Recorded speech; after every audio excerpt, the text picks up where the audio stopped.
I think, and maybe another point to bring in is, which may explain my thinking.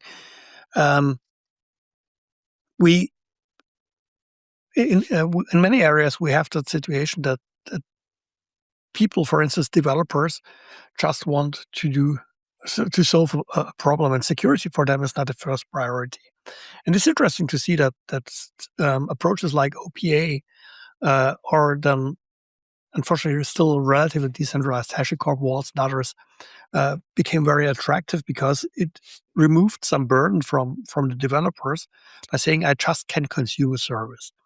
And that means you have an option to bring these things under control, to at least ensure to understand what is out there, how is it working, where are your security risks, um, and for instance, manage the identities, bring things under control.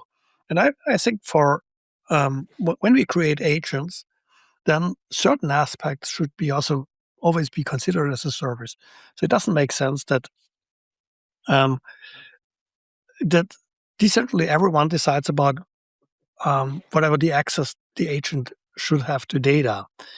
I think that is usually the one who owns the data should be the one who decides about that access. Because if you want to solve a problem, you may go out to and try to reach out to too much data, and that in some sense multiplies, because it's in the nature of of generative AI to try to gain access to as much data as it can. That's right. So I think in that sense, it even multiplies with the sort of traditional over-entitlement challenges.